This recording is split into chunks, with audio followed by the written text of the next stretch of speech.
Jó reggelt and good morning, everybody, and welcome on behalf of the European Commission and the Hungarian Presidency of the Council to the 2024 SME Assembly. I'm Angela Galán, but you can call me Angela, and I'll be your guide for the next 2 days of the Assembly, which we've given the title SMEs, Shaping Europe's Future.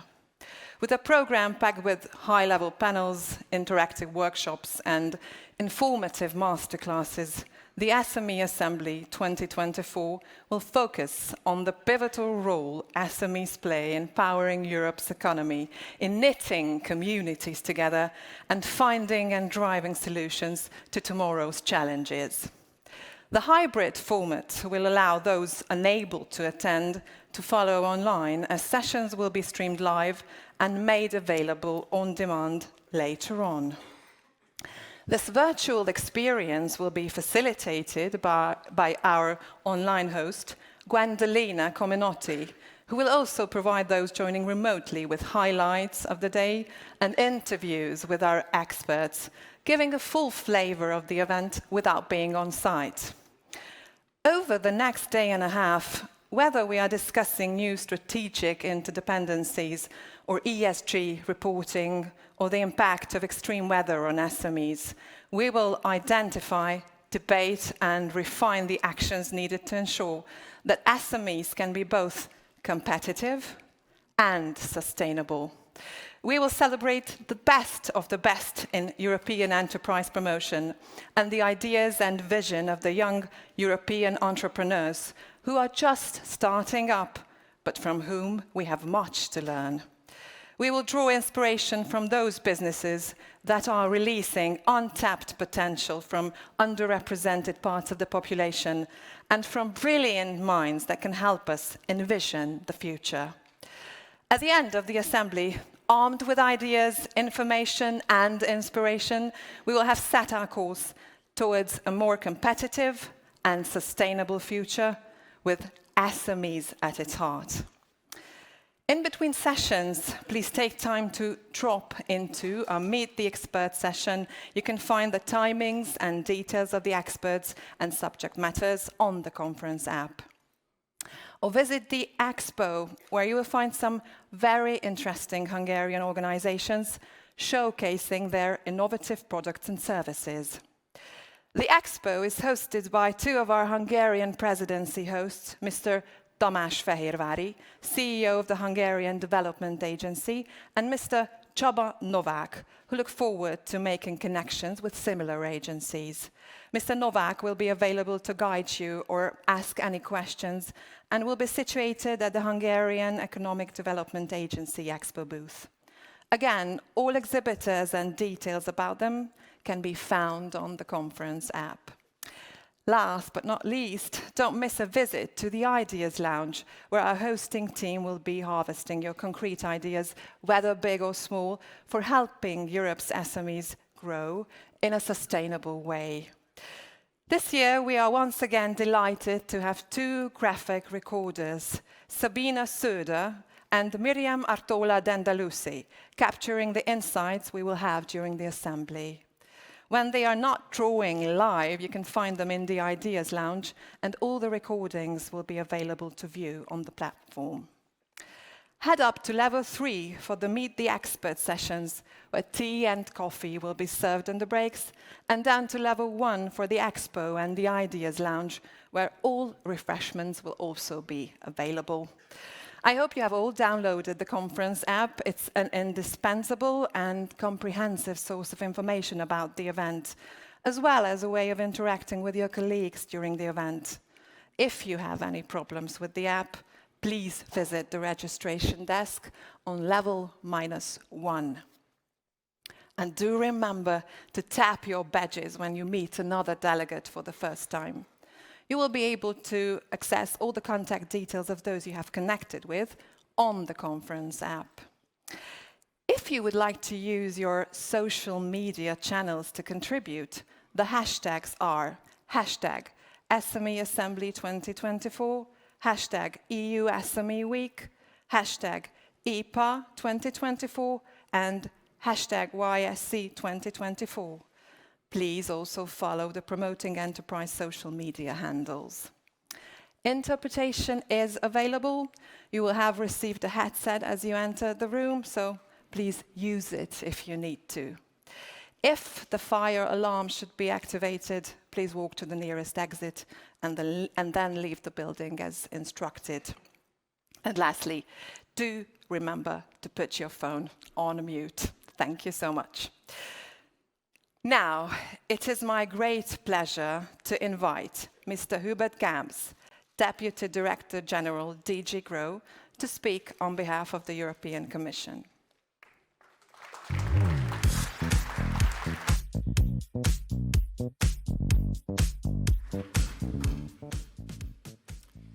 Good morning. Dear Minister Nagy, dear State Secretary Szabados, dear SME envoys, dear Presidents and Secretaries Generals of business organizations, ladies and gentlemen, and most importantly, dear entrepreneurs.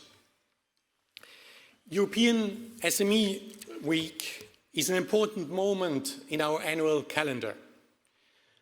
Not so much, or not only because we meet, more because it reminds European citizens, whether they are entrepreneurs or not, and also ourselves, of the importance of SMEs. It is also an opportunity to take stock what has been achieved. Over the years, the SME Assembly has contributed to many policy developments, such as the Start and Scale Up initiative and the SME strategy, to name only two. What is discussed here is also significant added value for member states, for regional authorities, and for stakeholder organizations. We analyze better regulation, access to finance and to markets, and many other subjects that are important to SMEs and entrepreneurs. Without SMEs, there would be no European economy, no resilience, and many people would have no jobs. The very fabric of our society depends on small and medium-sized enterprises. Now, we are at the brink of a new Commission mandate. In fact, we will know in a few days whether the commissioners will start working on the 1st of December. What will be the main issues that the Commission will be dealing with?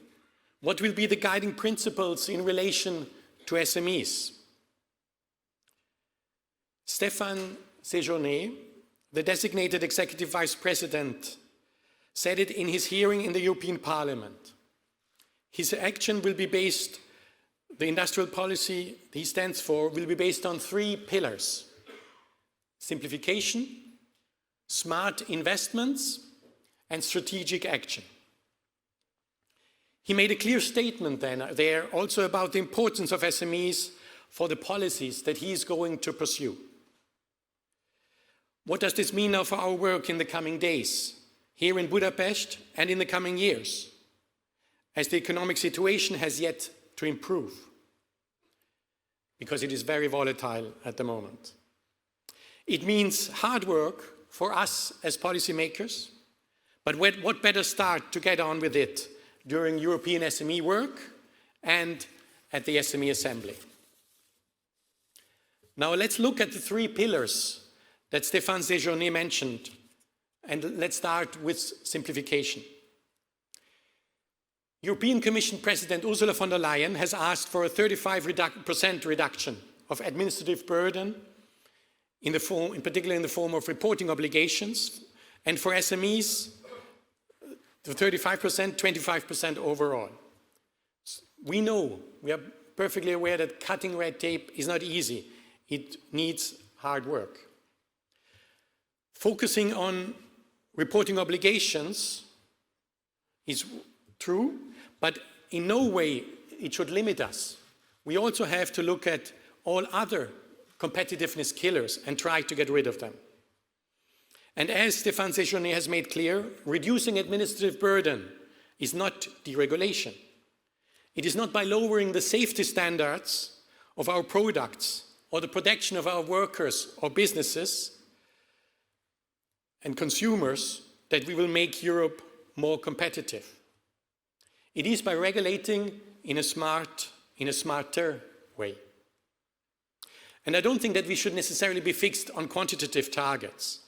I think we as policymakers, we need entrepreneurs to tell us that our efforts in reducing administrative burden has changed the situation, has improved their work.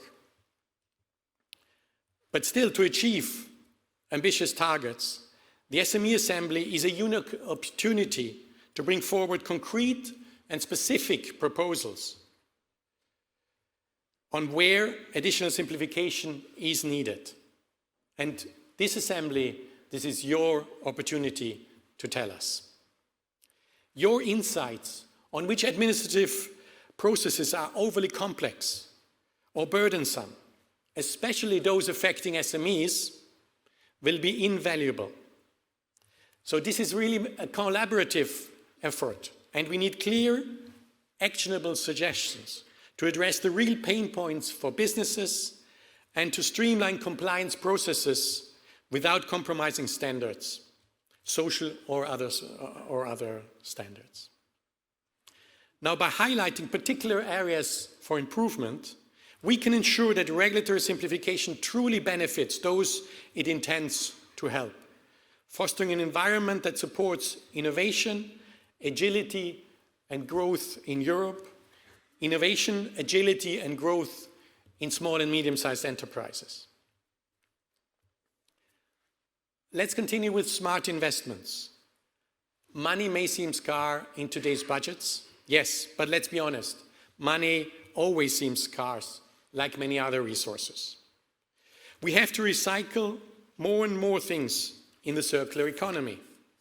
Well, we will not be able necessarily to recycle money, but we can invest it in a way that we use the levers of our market economy to strengthen companies. In particular, companies that help deliver not only European goods and services, but also European values, like sustainability, like stable employment. To do that, we need to move forward with the Capital Markets Union, or Savings and Investments Union. We need to push for a culture of prompt payment to move liquidity to the smaller companies, and we need to support new entrepreneurs. These measures can help create a financial landscape that better serves European investors and innovators alike. And all this will lead to a stronger single market. We need to make sure that when I come now to the third part, what about strategic action that EVP designate Stéphane Séjourné also mentioned in the European Parliament? We need to make sure that our industry, our SMEs, are ready to enable Europe to be strategically independent from countries and economic models that are not in line with our values. Access to critical raw materials and sustainable and resilient supply chains are crucial in that respect. And I'm perfectly aware that this is difficult. All the more an incentive to try hard. We have to try hard for more resilience and for more competitiveness. And that means also trying hard to have a better functioning single market as a home market of our companies. And the single market strategy that the Commission will come up before June 2025 as requested by the European Council.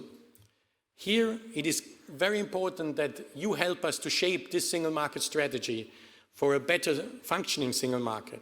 So this is also an opportunity you have today, these days, and also over the coming months to give us input during the consultation process. This consultation process starts now. Dear delegates, this gathering is not organized to have a nice time, although the Hungarian presidency is certainly doing its best to make it a very pleasant exercise.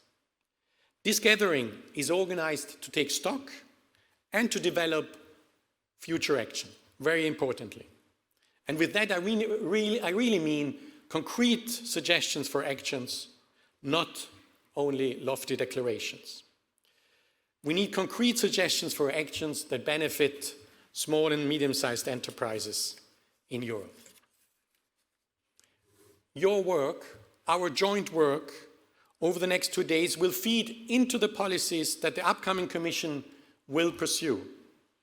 The timing of this conference, therefore, couldn't be better, because we can produce valuable input, valuable for small and medium-sized enterprises in the European Union.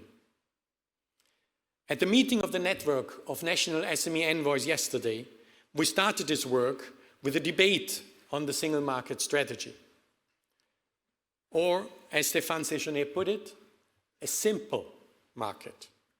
Now let us together make sure that SMEs are able to reap the benefits of a simple, single market. Let's get to work. Thank you very much.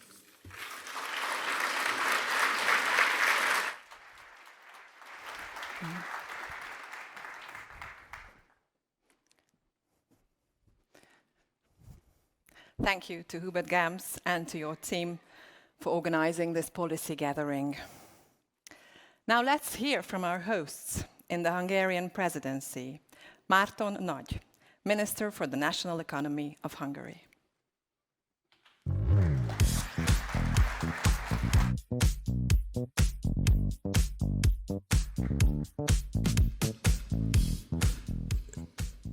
Thank you very much. Good morning, ladies and gentlemen. Thanks for the invitation or possibility to speak now. I will be a little bit provocative, okay? So I think just seeing this EU presidency and the competitive council as a president, and just following in the last 1 year what's happening in Europe, I think maybe we need more than small packages. We need economic revolution in the European Union. And thinking about in big rather than fine-tuning something. And I'm very happy that at least two reports is made by EU, one is Commission, one is the Council. Latta and Draghi report, they are both wonderful professionals with help for these competitive issues on the agenda, to just bring on the agenda. But you know, I have a quite straight point here, is that you in this room, you can make also a good competitive report. So if I ask you in the afternoon that what is the problem of the EU economy, you can sort it and you can, as good as Latta and Draghi report on the table. So we all know that what is the problem. This is not an issue. The point is also, how can I say, misunderstand a little bit. The point is here, is that where is the money? How can we finance a competitive turnaround and an economic revolution? So where is the money? Draghi pointed out that just suggest a common fund, which I think is not so welcomed and controversial things, and go back to a framework question, which means the fiscal rules questions of nations. The other point is, where is the cheap energy? Where is the cheap energy? I don't want to go in detail, but for example, France or Germany choose a quite different approach about where is the cheap energy again. So the major point, I think, is not closed yet. So we know that what is competitive problem. We all know everything, 130 points, 200 or whatever. But the main point is that where is it coming from, the money, and where we find the cheap energy source again. So I will deal with the first one, where is the money? So I think the money is in the national budget. We have much tough fiscal rules than the US or China has. They are pushing so much money in the economy from the national budget than than ever. While we go back to the fiscal rules as Maastricht, which I think it was not a good idea. Moreover, it was a very bad idea. So just speak with the two reports, and starting with that, I think both reports is pointing to a good point, like single market questions, pursuing enlargement, enhancing EU security, or green and digital transition. So we have to make a strategic commitment about these points, and we have to transparent solution about this, including financial support and cost allocations. Going further, I think also it was very good points about preserving EU industrial base, the Iraq questions, at least copying the Iraq questions, and mobilizing private saving, which means common capital markets or capital unions. But all over the big question that we have a single market and we don't have a single market anymore. So the problem is that despite we wants to have a convergence between countries, we have divergence between the countries.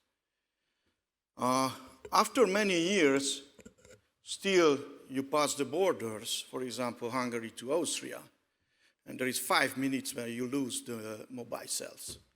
You don't have 4G or 5G, or you cannot call. You don't have access to the emails. How is possible? I'm always very angry if I'm thinking about that this is possible in the European Union. Then in the border there is a blackout of your mobile phones. So this is a simple examples how we're in a trouble.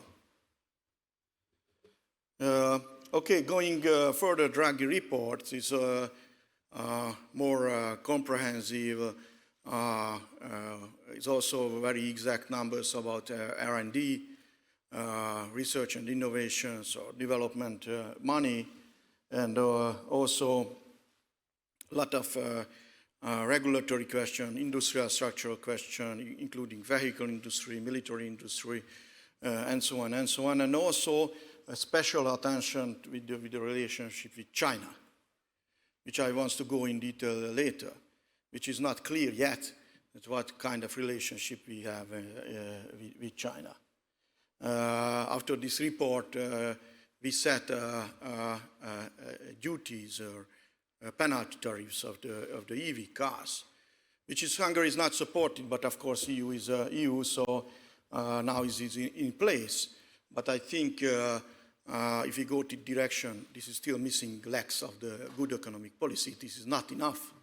If we go to a way of some protectionism, I will also speak about this.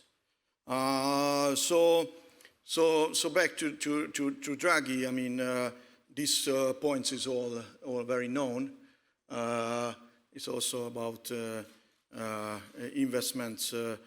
Targets or new technologies or ecosystems. But this is, again, this is very simple to state. And here is what Draghi has pointed very well, the cheap energy question. So after the energy crisis, the European Union still face more than double of the price of industrial retail power prices than China or US. And this is valid for the gas prices compared to US as well. So this is a big disadvantage. And you know, this can be a very persistent difference if we cannot change our energy structure, because you cannot subsidize the companies because of different energy prices, endless. So look at France. France choose nuclear powers. They have electricity of the €9 per megawatt. €9 per megawatt. While in the market you can find 150, 200 euro per megawatt prices. And what's happened in France? That electric mobility, EV transition, is much, much faster than every other countries in the European Union. I mean, Nordic countries are different, but France is ahead. France is doing well. They set a very clear target of cheap energy, competitive edge, and very fast EV transition, including charging network and EV cells. Come on, that's good things. Of course, supporting the protectionist questions, so the tariffs as well, but the other side subsidize very, very strongly the companies and households as well to buy EV cars. Okay, what is the consequence of this? Of course, high debt or budget deficit in the fiscal policy. But come on, that's the consequence. That's okay. That could be there. So I just switch to this one. So now France is exceed 20% in EV penetration. This is a clear EV cars, which meaning in the new vehicle sales per month, how much is the pure EV cars, not to calculate the hybrid one. Germany is back to 15.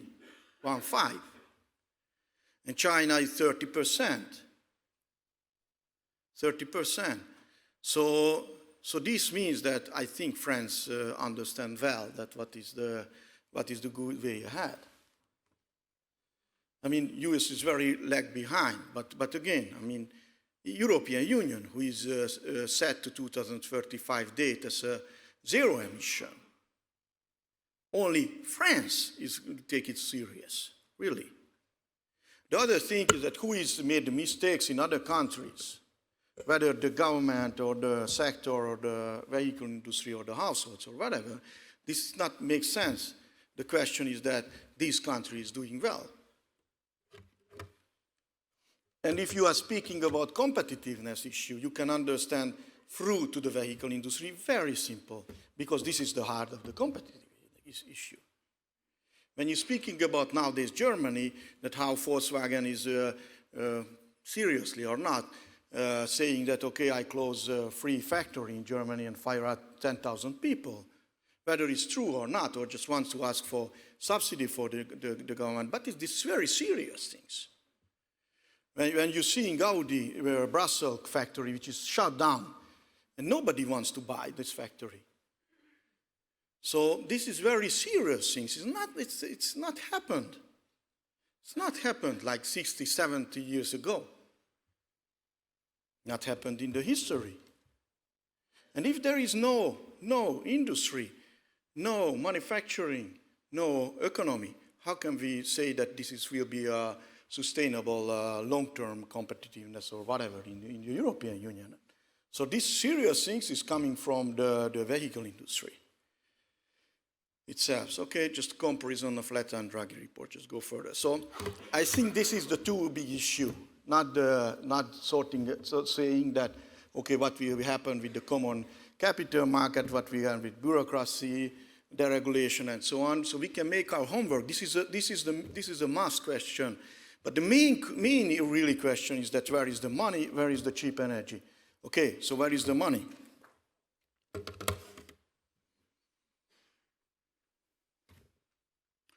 So where you see Germany as a general government debt in percentage of GDP in the last 3-4 years, it was around 60-65%. If you see the European Union, it's much higher. If you see China, of course, you should take into account the state-owned companies where the debt is much higher. So it's 106. And if you see China, US, 123. 123. But US has a reserve currency. Okay, they can issue bonds, everybody is buying. China is a big market, they can also solve it. But European Union and the euro is also reserve currency. Okay, what's the difference? We have a very tough fiscal rules. Of course, there is asymmetry between countries like France with the running high debt, Germany running low debt or whatever. But this is a problem. If you see the general government net deficit in percentage GDP, Germany 3, 4.5 is the European Union, China is more than 7, US is 9. So why are you surprised that US is running much well? Why? Because US is spending 9% of the GDP as a budget deficit and majority goes to the economy. So where is the surprise? With money, I can also create good things and make magic. So where is the surprise? No surprise.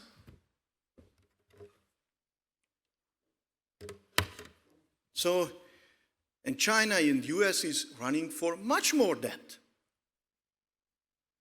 So if you see Trump, they will increase the debt further. In US, this will approach 130, or China will go up to 100. So where is the surprise further? They're pushing more money to stimulate economy. Maybe a lot of inefficiency with that more money. And they are not richer countries than the European Union or Germany or France. They're not richer. They say simple. We need now more money because digital and green transition is a structural change in our life. We have to finance this competitive turnaround. And this is not meaning fiscal alcoholism. This is not meaning.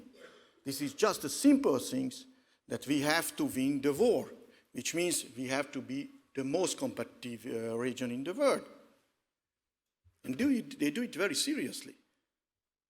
So this is also a point here, this fiscal support in the economy. Okay. This is also just a time series of budget deficit, yearly budget deficit, which is again, I mean, they're running 6, 7, 8, 9%. We are running 3 or 0. Germany 0. So why are we surprised about that? R&D, US in percentage of GDP, and China is running up. So this is on the right-hand side, the gross domestic expenditure on R&D in euro billion. So why are you surprised?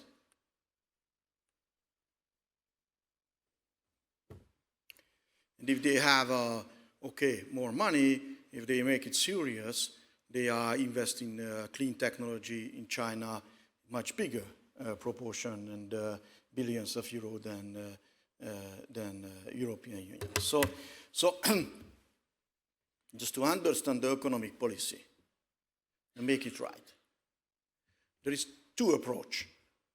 One is that no protectionism, which means free competition, globalization, international cooperation. This was the Maastricht economist. Before the COVID, this was the mainstream. Sorry, not Maastricht. This was the mainstream. This is a mainstream economist. Everybody say globalization is good, competition is good, everything is good. This will last in 2020. Then the COVID came, then the energy crisis came, and so on. And we say that we realized that somebody is running ahead, China, with the EV cars, with batteries, and so on.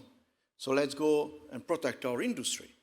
Okay, it could be a good approach.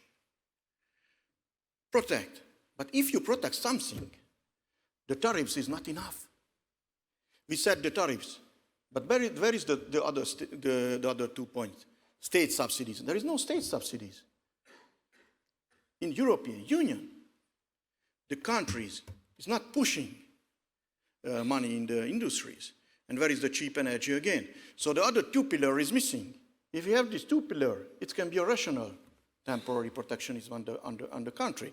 But we don't have these pillars. Or we don't have yet these pillars. So I think that's also a very big problem. Hungary is supported a lot of times no protectionism. But again, European Union accept the tariffs. But if we go to tariffs, we have to deal with the state subsidies of cheap energy. Okay, and at least I want to say something about what was the last competition committee meeting. We are speaking about directives. We'll have a lot of directives. You know, rare materials, AI directives. Oh, we have battery directives. You heard about electric vehicle directives? I don't hear about. We don't have EV directives in the EU. Why? We have so much directives to regulate this one, that one, and so on. But we don't have electric vehicles directives. What is the regulation of the, I don't know, the charging network? What is the subsidy? What is the rules of that? We don't have. You not realize that we don't have this? Okay, so I think we have to spend more. This is our what calls economic governance rules, which is now exist because the financial ministers in the EU accepted. It's done, but of course never done endless, so we can open it again if we want. Financial ministers has, of course, one rule to keep the fiscal balance in equilibrium. This is good. They don't care about competitiveness issues. If you care about competitiveness, we never happen, go back to this. Or at least thinking about that how can we give money temporary for the industry to have this transition? Because it's costly. I mean, you all know, I don't want to go into detail, how much is the EV cars in Europe, how expensive this one, because the scale efficiency is low. Because if the penetration is low, scale efficiency low, this means expensive technologies. But if scale efficiency is higher than 30%, this means cheap cars. This is how a new technology is always starting. This is how AI is starting. AI is expensive, but there is a common AI solution, then go and it will be very cheap. We have to give money for the transition to finance this costly, I mean, at the initial status. And Hungary is giving a lot of subsidy in the economy, but Hungary is a very small economy. This is just some billion euros.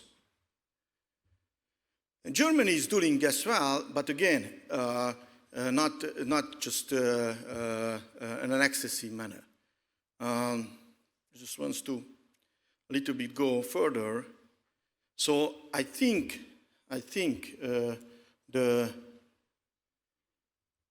the proposal is something that we have to give temporary rules for fiscal rules to say that, for example, 1-2% higher budget deficit is okay for a free period of time if we spend this higher budget deficit for green and digital transition.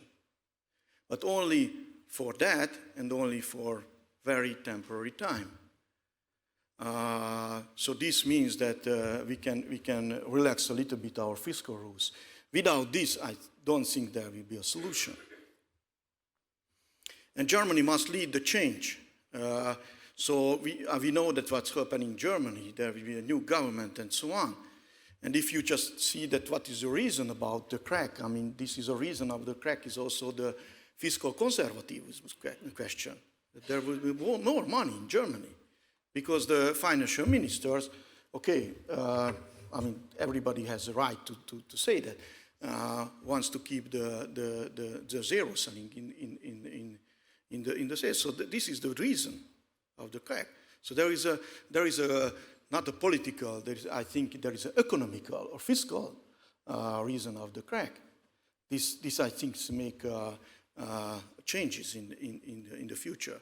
So this is how I stop here and close my speech. I hope so there will be a wake-up call for everybody. But again, without money and changing fiscal rules, we cannot solve the situation. Thank you very much.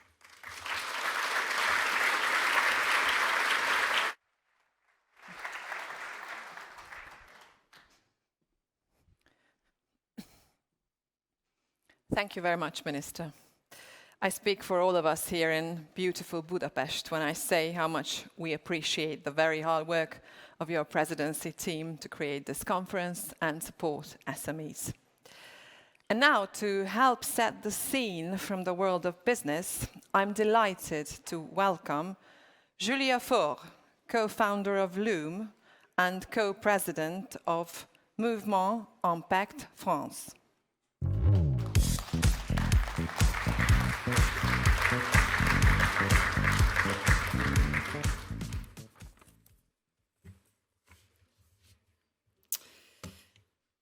Ladies and gentlemen, first I would like to thank the European Commission and the Hungarian Presidency of the Council for their kind invitation. So I am the founder and the CEO of a fashion brand. That explains the beanie. And I also lead several companies' organizations representing the interests of tens of thousands of entrepreneurs and small businesses.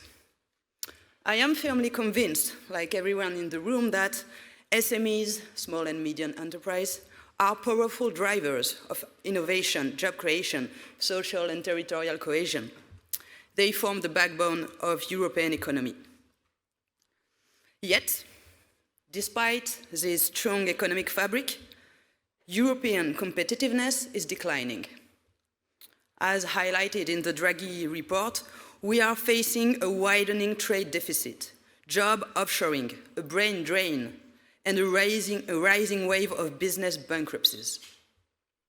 This phenomenon has many causes, and fortunately, measures are being taken to reverse the trend, reducing energy costs, improving access to investment, supporting innovation, reducing administrative burden, and more. However, these efforts will fall short unless we address the elephant in the room. The race to the lowest price has created an unfair competitive environment. More often than not, the company getting the lowest price is the most competitive. Yet, if certain countries can produce at significantly lower cost than ours, it's usually because workers are paid miserably, environmental standards are lax or non-existent, and factories operate with cheap, heavily polluting energy. In other words, there is an advantage to cutting corners.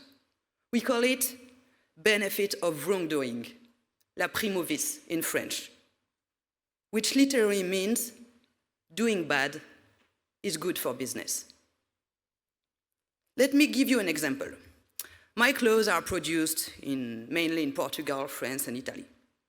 If I were to move the production from Europe to Bangladesh, I could produce t-shirts of the exact same quality for 2, 3, or even 10 times cheaper.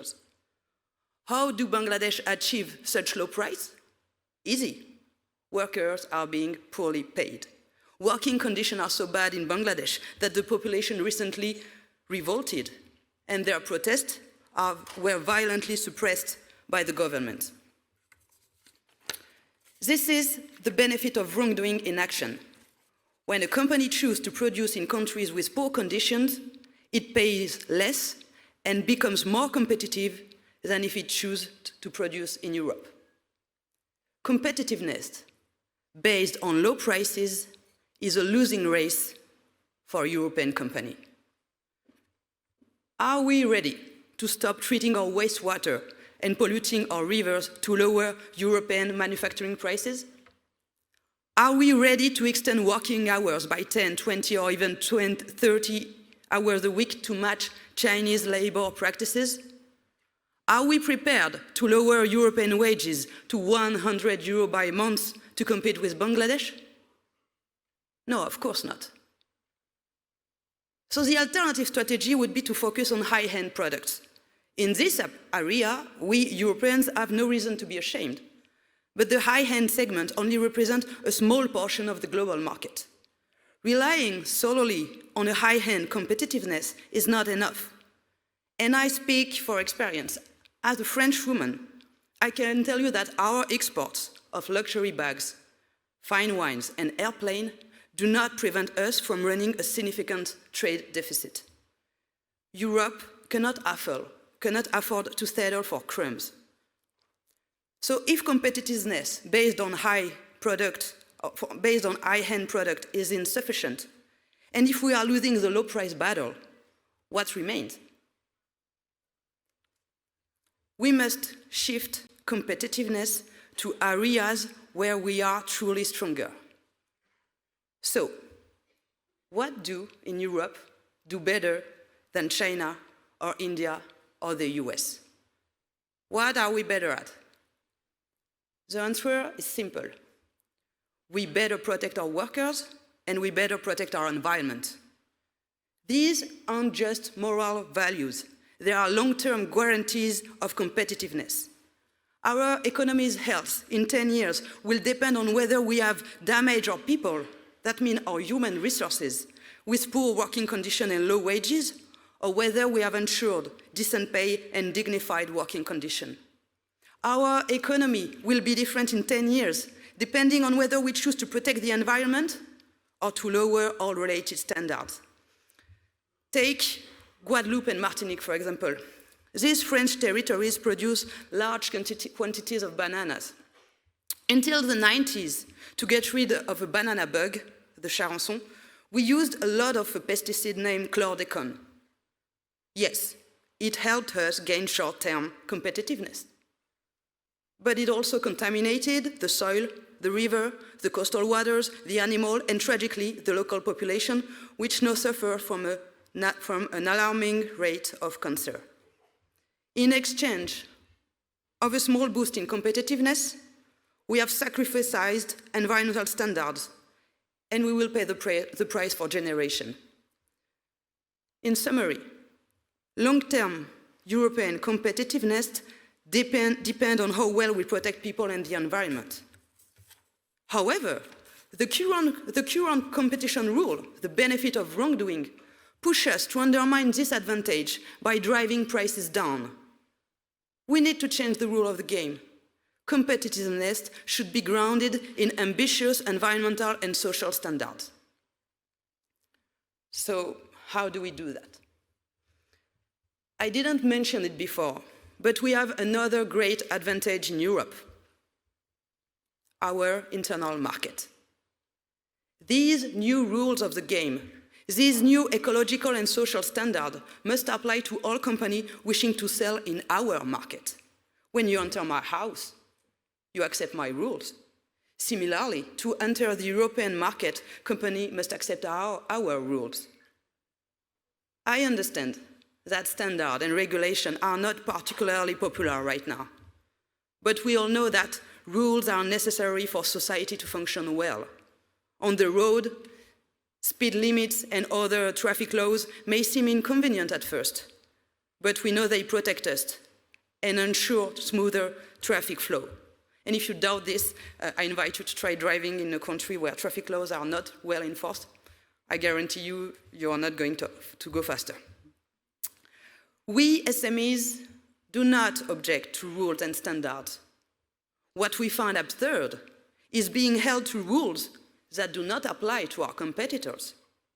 Why should we allow products to enter the European market if they are made under conditions that would be illegal here? If the rule of the game is fair, everyone will accept it. So this is a strategy we must adopt to strengthen European competitiveness, to enhance the resilience of our economy, to create quality jobs, and to secure our sovereignty and prosperity. But by redefining the rule for accessing the European market, we are not only ensuring the competitiveness of the continent, but we are also laying the first stone for a new definition of global trade rules. And we know these rules can and must be changed. And the longer we wait, the greater the consequences of the environmental crisis will be. SMEs are ready to fully engage in this new era. With fair and adapted rules and standards, they can become the pillar of a more competitive and prosperous Europe that faces the environmental and social challenges ahead, rather than pretending these challenges don't exist. In this way, SMEs can help shape a better future, both for Europe and for the world. Thank you for your attention.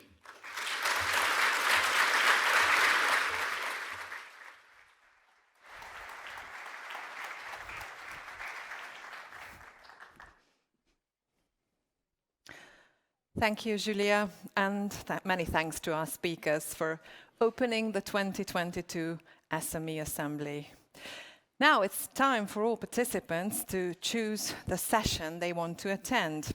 Please remember that these sessions are videoed, and if there is a session you can't attend or would like to watch again, you will be able to find it on the app. There are several sessions to choose from. Here in the plenary room, the SME Sustainable Enterprise panel will answer the questions, can SMEs be competitive and sustainable? And if so, how? In the Akházi room, there will be a policy workshop entitled Setting the Standards, Innovative Approaches for SME Involvement. While in the Pálfi room, there will be a masterclass entitled Training the Trainers, Carbon Audits.